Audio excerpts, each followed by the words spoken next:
கந்தும் கனியும் காவடி யானை, சந்தம் மணக்கும் சேவடி யானை, சிந்தும் தேனாம் சீரடி யானை, பந்தம் போக்கும் பாவடி யானை, நந்தும் துயரும் நல்லடி யானை, பந்தம் மகளா பொன்னடி யானை, சொந்தம் கொண்டோர் செய்யடி யானை, எந்த காலும் ஏத்திடும் அந்தடி தந்தருள்வாய் உகந்து. வெண்டாமரை மிசை வீற்றிருப்பாய், தண்டையார் தண்டாமரை தாளை தாழ்ந்திடுவேன், பன்னிசை தண்டாவுரை முத்தமிழ் ஆயவே அருள்வாய், கண்டார் உயரக் கழித்து. மங்களம். சிலப்பதிகார ஆய்வு. சொல்லமுது செறிந்த பார்க்கடலாம், சிலப்பதிகாரத்தை கற்போர்க்கு அது எல்லையில்லா என்பம் பயக்கின்றது. நூலாசிரியர் சேரமுனியாம் இளங்கோவடிகளின் சொல்லாட்சியும் சொல்வழி உள்ளத்தை கொள்ளை கொள்ளும் கருத்துக்களின் மாட்சியுமே இதற்கு காரணமாகும். அதனால் அன்றோ உரையாசிரியர் அடியார்க்கு நல்லார் எழுத்தின் திறனறிந்தோ இன்சொற் பொருளின் அழுத்தம் தன்னில் ஒன்றறிந்தோ முழுத்தும் பழுதற்ற முத்தமிழின் பாடற்கு உரை இன்றி எழுதத் துணிவதையான் என்று முத்தமிழ் காப்பியமாம் சிலப்பதிகாரத்தின் எழுத்து, சொல், பொருள் ஆகியவற்றின் சிறப்புகளை விதந்தோதி சென்றுள்ளார். இவற்றுள் சொல்லை மட்டும் என் சொல் என்று அவர் குறிப்பாக அடைமொழியோடு கூறியுள்ளது குறிப்பிடத்தக்கது. எள்ளுக்குள் நெய்யை வைத்தான் இறைவன், தன் சொல்லுக்குள் கல்லை வைத்தான் இக்காப்பிய இறைவன். பள்ளத்தை நோக்கி பாய்ந்தோடும் நீர், கற்போர் உள்ளத்தை நோக்கி பாய்ந்தோடும் இவர் சொல்லின் சீர். வெள்ளத்தின் எல்லா பகுதியும் இனிக்கும், வெள்ளத்தையும் வெல்லும் இவ்காப்பியத்தின் சொல். எடுத்துக்காட்டாக மங்களம் என்ற சொல்லின் சிறப்பை ஈண்டு ஆய்வோம். மங்களம் வண்டமிழ் சொல்லா அல்லது வடமொழி சொல்லா?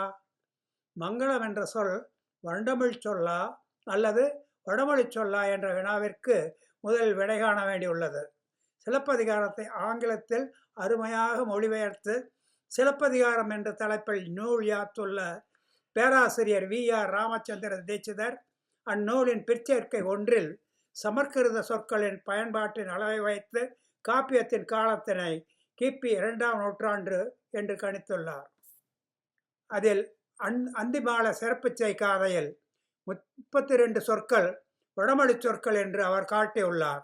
அக்காதையின் 50வது வரியான மங்கள அணியை பெரிதனி மகிழாள் என்பதில் உள்ள மங்களம் என்ற சொல்லை வடமொழி சொல் என்று கூறியுள்ளார். தமிழில் மிகவும் தொன்மையானதும் முழுமையாக கிடைத்திருப்பதுமான தொல்காப்பியம் ஓர் இலக்கண நூலாகும்.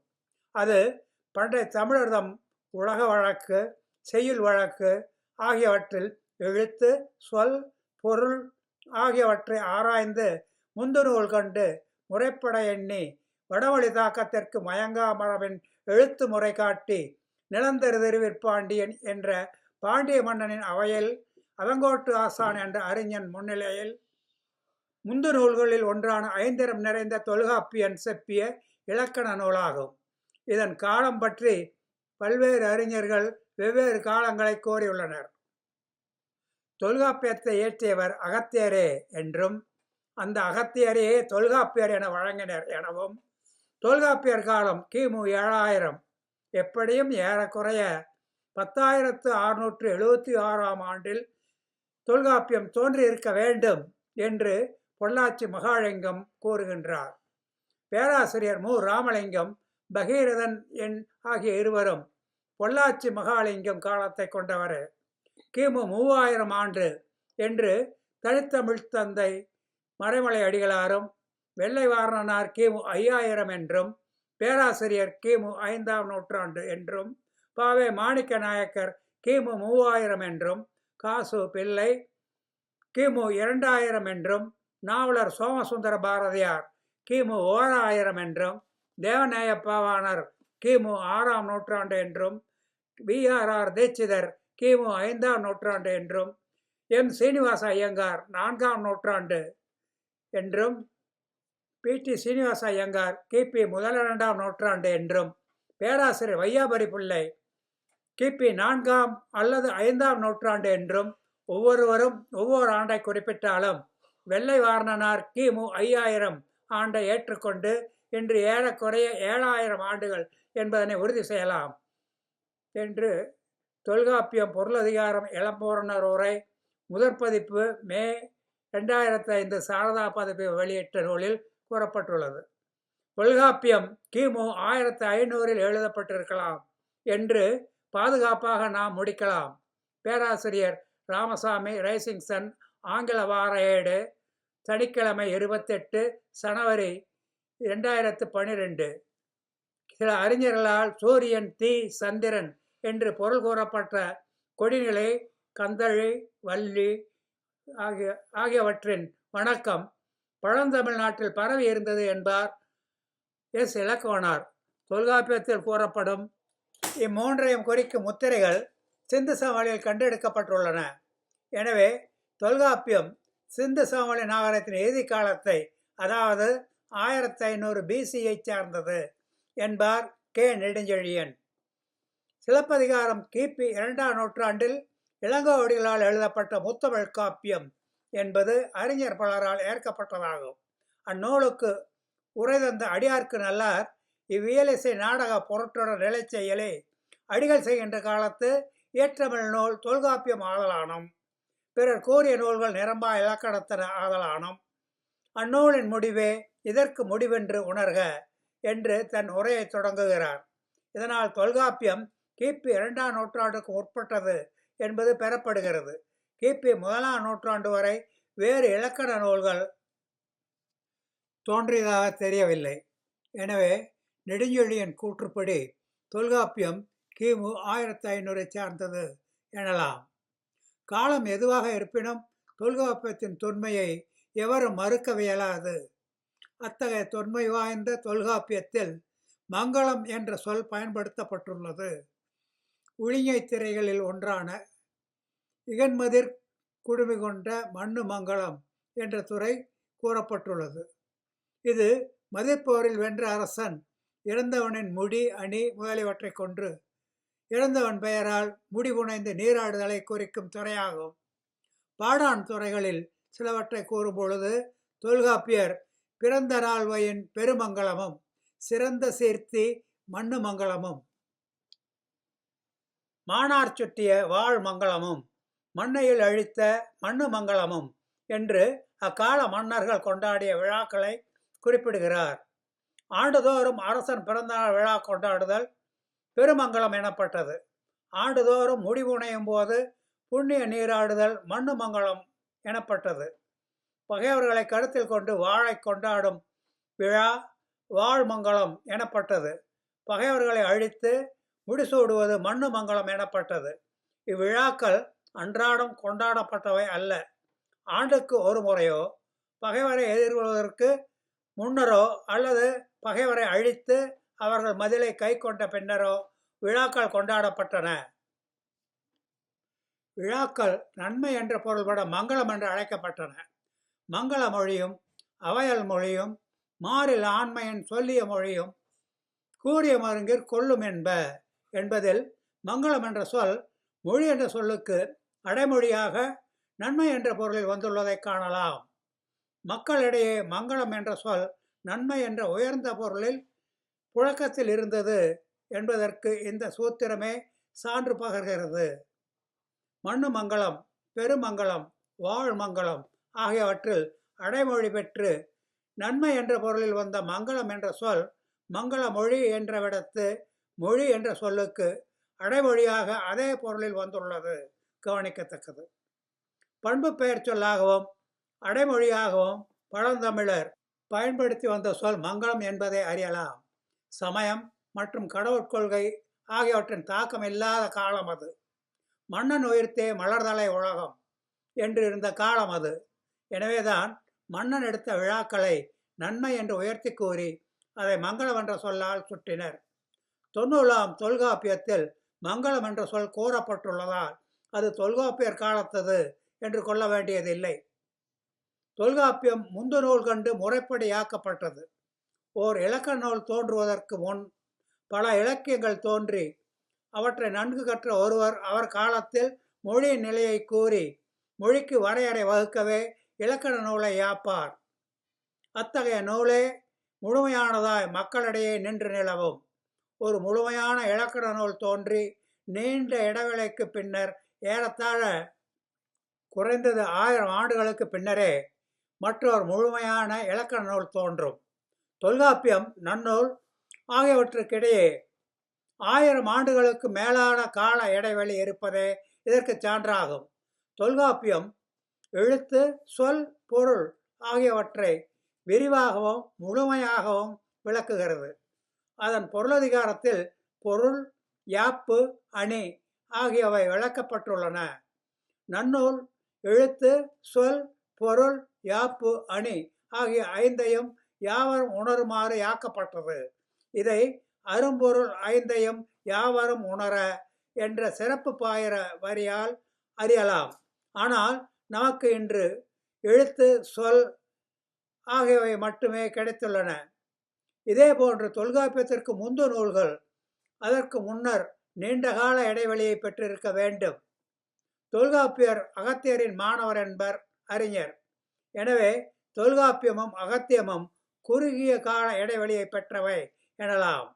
அகத்தியம் நுண்ணுதின் உணரும் திறனுடையார்க்காக சுருக்கமாக கூறப்பட்டதும், தொல்காப்பியம் யாவரும் உணருமாறு விரிவாக கூறப்பட்டுள்ளதுமே இதற்கு காரணம் என்பர் அறிஞர். தொல்காப்பியம் நீண்ட கால இடைவெளிகளையுடைய முந்து நூல்களையும் அகத்தியத்தையும் பின்பற்றி தொகுக்கப்பட்ட நூல். எனவே அந்நூல்களில் கூறப்பட்ட பல்லாயிரம் ஆண்டுகள் பழமையுடைய மரபுகளை தொல்காப்பியர் மாறாமல் தந்துள்ளார். தொல்காப்பியம் தொல் மரபுகளின் காப்பு என்பதற்கு கீழ்கண்டவை சான்று பகர்கின்றன. தொல்காப்பியத்தின் எழுத்ததிகாரத்தின் முதல் இயலின் தலைப்பு நூன்மரபு. பொருளதிகாரத்தின் இறுதி இயல் மரபியல். இடையே தொகைமரபு எழுத்ததிகாரத்திலும் விழிமரபு சொல்லதிகாரத்திலும் உள்ளன. தொடக்கம் முதல் இறுதி வரை தொல் மரபுகளை தொகுத்தளித்துள்ளார் தொல்காப்பியர் என்பது பெறப்படுகிறது. என்ப, மொழிப, என்மனார் புலவர், மரபன கூறினார் புலவர் என்று பற்பல நூற்பாக்களில் வரும் சொற்கள் தொல்லாசிரியர்களை குறிக்கின்றன. மரபு என்ற சொல்லை 70 இடங்களுக்கு மேல் தொல்காப்பியர் கையாண்டுள்ளார். இவ்வாறு தொல் மரபுகளை தொகுத்தளித்து கூறும் தொல்காப்பியத்தில் மிக பழமை வாய்ந்த பாண்டியர்களின் போர் ஒழுங்கை குறிப்பிடும் மரபு சொற்களை தொல்காப்பியர் கையாண்டுள்ளார். அவற்றுள் ஒன்று மங்களம் என்னும் சொல். எனவே தொல்காப்பியம் நிலந்தரு திருவிற்பாண்டியன் காலத்ததாயினும் அதில் காணப்படும் மங்களம் என்ற சொல் அவனுக்கு முன்னர், வடமொழி தோன்றுவதற்கு முன்னர், பல்லாயிரம் ஆண்டு பழமை வாய்ந்த பாண்டியர்களின் பிறந்த நாள் மற்றும் போர் வெற்றி விழாவை குறிக்க பயன்படுத்திய தூய தமிழ் மரபு சொல் என தெளியலாம். தொல்காப்பியர் அந்தணருடைய மறையில் ஒரு எழுத்தை வெளிப்படுத்தும் போது உள்நின்று எழும் காற்றால் ஆகிய இசையை மாத்திரை அளவினால் கொள்வர் என்று கூறி, அகுது இவன் நோளாது எழுந்து புறத்து இசைக்கும் மெய்தறி வழி இசை அளவு நோன்று சினே என்பதன் மூலம் அதனை இந்நூலிடத்தில் சொல்லவில்லை என மறுத்து, தமிழ் எழுத்து உள்ளே எழுந்து புறத்தே ஒலிக்கும் பொருளுடைய காற்றினாலான இசையது மாத்திரையையே ஈண்டு கூறினோம் என்று மொழிந்துள்ளார். இதன் மூலம் தொல்காப்பியர் தமிழ் எழுத்துக்களை தமிழ் மரபின்படி வெளிப்படுத்தும் இலக்கணத்தை கூறியுள்ளார் என அறியலாம். எனவே அவர் இவ்வாறு வடமொழி இலக்கணத்தை புறந்தள்ளி தமிழ் இலக்கணத்தை தமிழ் மரபின்படி யாத்துள்ளார். ஆகையால் வடமொழி சொற்களுக்கு அவர் இலக்கணம் கூறார் என்பது தெளிவு. எனவே மங்களம் வடமொழி சொல்லன்று, தூய தமிழ் சொல்லே. ஒரு சொல்லை ஒரு மொழிக்குரியது என்று அறிவதற்கு அதன் பகுதி அல்லது மூலம் எம்மொழியில் உள்ளது என்று அறிதல் வேண்டும். எத்தனையோ தென் சொற்களை வட சொற்கள் என்று பன்மொழி பேரறிஞர்கள் கூட பகர்ந்து வருகின்றனர் என்று தேவநேய பாவாணர் கூறி அவற்றுள் சிலவற்றை தென் சொற்கள் என்று நிறுவியுள்ளார். மங்களம் என்ற சொல்லை பற்றி அவர் கூறியுள்ளதாவது: அமங்கலம் என்பது அ கூட்டல் மங்களம். நன்கலம் என்பது நங்களம் அல்லது மங்களம். நன்கலம் என்பது தாலி, சிறந்த அணி என்று பொருள்படும். நன்கலம் என்பது அணியத்தக்க நிலையை குறிக்கும் மங்களம் என்றும் பொருள்படும். நன்கலம் என்பது மங்களம் என்று நாமா போலியாக வந்துள்ளது. நாம் என்பது தெலுங்கில் மேமு என்றும், மாட்டுப்பெண் என்பது நாட்டுப்பெண் என்றும், மானா போலியாக வந்துள்ளது. அதே போல முனி என்பது நுனி என்று மானா போலியாக வந்துள்ளது. மங்களத்தை உடையவள் மங்களி, அதாவது மங்களை. மங்களம் என்பதை மங்கலியம், மங்கிலியம், மாங்கலியம், மாங்கிலியம் என்றும், மங்களம் என்பதை மங்களம் என்றும் கூறுவர். மங்களம் என்பதற்கு மங்கலியம் அணிகின்ற திருமணம் என்றும், திருமணம் போன்ற நல்வினை என்றும் பொருள். எடுத்துக்காட்டு, மண்ணு மங்களம் என்பதில் மங்களம் நன்மை என்ற பொருளில் வந்துள்ளது. மங்களம் என்பது நன்மை என்ற பொருள்படும் தமிழ் சொல் என நிறுவியுள்ளார் பாவாணர். ராவணகாவியம் என்ற காப்பியத்தை ஏற்றி இரவா புகழ் கொன்ற புலவர் குழந்தை 20ஆம் நூற்றாண்டு கவிஞர்களில் இணையற்றவராய் ஏந்து புகழ் பெற்று விளங்கினார். தமிழ் மொழியில் பிறமொழி சொற்கள் கலப்பதையும் தனித்தமிழென தமிழின் இளமை பண்புக்கு மாறாக மிக கடுஞ்சொல் ஆக்குவதையும் இவர் விரும்புவதில்லை என்று அவரது வாழ்க்கை வரலாற்றில் குறிப்பிடப்பட்டுள்ளது. இனித்த பாலினும் தேனினும் இன்சுவை கனித்தொகையினும் கட்டி கரும்பினும் நினைத்த வாயும் சொல் நெஞ்சுமினித்திடும் தனித்தமிழ் பெருந்தாயினை போற்றுவாம். பனிமலரென மலர்ந்து மனம் வீசும் இப்பா ஒன்றே தனித்தமிழ் மீது அவர் கொண்டிருந்த பற்றை பறைசாற்ற போதுமான சான்றாம். இவ்வாறு தனித்தமிழ் பற்றுடைய அவர் பூவையோடு புலஞ்சிறை கிள்ளையும் காவினில் தீங்கனி கமழச் சொலும் மாவும் புல்லும் அம்மாவென மங்கள தாவிலா தமிழ்த்தாயை போற்றுவாம். நாவிற்கு சுவை தரும் நறுந்தேனாய் இனிக்கும் இத்தமிழ்த்தாய் போற்றியில் மங்களம் என்ற சொல்லை பொங்கு மகிழ்ச்சியுடன் புகன்றுள்ளார். தமிழ் மொழியில் பிறமொழி சொற்கள் கலப்பதை விரும்பாத அவர் தன் பாட்டில் மங்களம் என்ற சொல்லை பயன்படுத்தி இருப்பதால் அது தனித்தமிழ் சொல், வடமொழி சொல் அல்ல என துணியலாம். அவர் தன் காவியத்தில் 17 பாடல்களில் மங்களம் என்ற சொல்லை பயன்படுத்தியுள்ளார். இது நாம் துணிந்த முடிவிற்கு அரண் செய்கிறது. வடமொழி சமற்கிருத அகர முதலி மங்கள என்ற சொல்லை கொண்டிருந்தாலும் அது வடமொழி தோற்றத்திற்கு பிற்பட்டது என்பது தேற்றம். மங்களம் என்ற சொல்லை மட்டுமன்றி உலகம், திசை, முகம், மணி, பயன் போன்ற பழந்தமிழ் சொற்களையும் வடமொழி சொற்கள் என்று தீட்சிதர் கூறியுள்ளார். இச்சொற்களை தொல்காப்பியத்திலும் சங்க நூல்களிலும் பறக்க காணலாம். இச்செந்தமிழ் சொற்களை வடமொழி சொற்கள் என்று வடமொழி தேர்ச்சியுடைய தீட்சிதர் கூறுவது அவருடைய வடமொழி புலமையை காட்டுகிறது. அத்துடன் வண்டமிழ் சொற்களை வடமொழி சொற்கள் என்னும் அவரது வழக்கமும் வெளிப்படுகிறது. ஆனால் இவை தூய தமிழ் சொற்களே ஆகும்.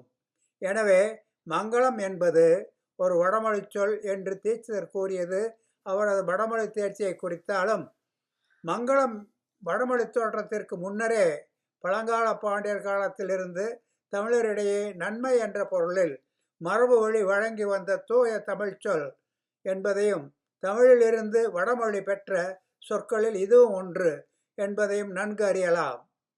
இளங்கோவடிகள் இளங்கோவடிகள் எடுத்தாடும் சொற்கள் ஆழமுடையவைகளாக விளங்கும். இதற்கு சிலப்பதிகாரத்தின் முடிவில் எழுத்தொடு புணர்ந்த சொல்லக தெழுபொருள் இழுக்காயாப்பின் சிலப்பதிகாரம் செய்ததாக சொல்லும் அவர் கூற்றே சான்றாகும். இதை உள்ளத்தில் கொண்டு ஆராய்ந்தால் உண்மை புலப்படும். சொல் தரும் பொருள் என்று வரிதை கூறாமல் சொல்லகத்து எழுபொருள் என்றார் அதன் ஆழம் கருதி. சேர்ந்தாரின் உள்ளத்தை கொள்ளை கொள்ளும் சிலம்பின் சொல். இதை கூடலார் கொண்டாடும் செஞ்சொற் குடக்கோ முடிசேரன் தண்டாவுரை முத்தமிழ் என்ற வரிகளால் அதனை இயற்றியவர் விதந்தோதியதே இதற்கு சான்றாகும். இன்று செஞ்சொற் குடக்கோ முடிசேரன் என்று இளங்கோவடிகளும் அவர்தம் சொற்றிரமும் ஏத்தப்படுவது எண்ணி எண்ணி இன்பமும் இரும்புவதும் எழுதத்தக்கதாம். அடுத்து அவர்தம் சமய நல்லிணக்கம் சான்றோரை கவர்கின்றது. அவர் ஒரு சமண சமய துறவி.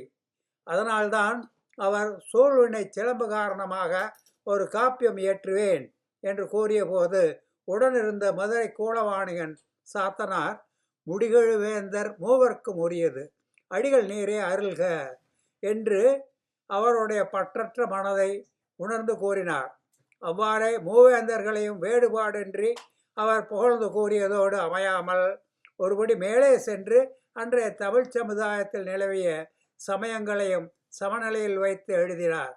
அவர் செஞ்சடை வானவனை பாடும்போது சிவனடியார், செங்கன் நெடியோனை பாடும் பொழுது சீயர், கொற்றவையை பாடும் பொழுது பத்தர், முருகனை பாடும்போது முருகனடியார், அருகனை பாடும்போது அடிகள் என்றெல்லாம் எண்ணுமாறு சமய நல்லிணக்கத்தோடு சீர்மிகு சிலப்பதிகாரத்தை யாத்துள்ளார்.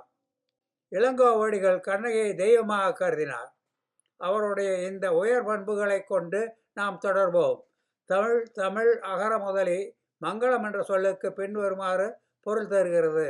மங்களம் திருமணம், பொலிவு, நற்செயல், நன்மை, தாலி, தருமம், சிறப்பு, வாழ்த்து, காண்க மங்கள வழக்கு, எண்வகை மங்களம், சேகரிப்பு, சில ஊர் பெயர்களின் பின் இணைக்கப்படும் துணைச்சொல். இவற்றில் சிலவற்றை உரையாசிரியர்கள் கையாண்டுள்ளனர். அவற்றை வரும் வழி காண்பாம். இளங்கோவடிகள் தம் காப்பியத்திற்கு சிலப்பதிகாரம் என்று பெயரிடுவது முதல் காப்பியத்தின் இறுதி வரையிலும் தம் இதயத்தில் இடம் கொண்ட இமயவரும் ஏத்தி நின்ற பத்திரி தெய்வமாம் கண்ணகியை கருத்தில் வைத்து இயற்றியுள்ளார். காப்பியத்திற்கு பெயரிடும் போதும் கண்ணகியின் காற்சிலம்பை இணைந்து சிலப்பதிகாரம் என்று பெயரிட்டார்.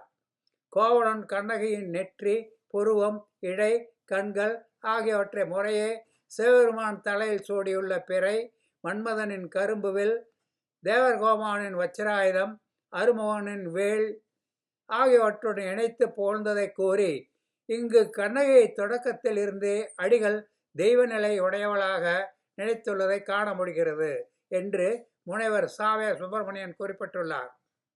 அடியார்க்கு நல்லாரும் இங்ஙனம் கூறினார் பிறை திருவோடு பார்க்கடல் பிறத்தலின் இவளை திருமகளாக மதித்து என்று மொழிந்துள்ளார். அரும்பத உரைகாரர் மூவா மருந்தின் முன்னர் தோன்றலின் என்ற வரிக்கு இவளை திருமகளாக்கி அமிர்தின் முன் பிறத்தல் கூறப்பட்டது என்று விளக்கம் தந்துள்ளார். காப்பியத்தின் இறுதியில் வரந்தரு காதையில் எண்திறம் உரைத்த இமையோர் இளங்கொடி என்ற வரிக்கு இளங்கோவடிகள் தெய்வம் சொன்னதை கொண்டு கூறினார் என்று அரும்பத உரைகாரர் விளக்கம் கூறியுள்ளார்.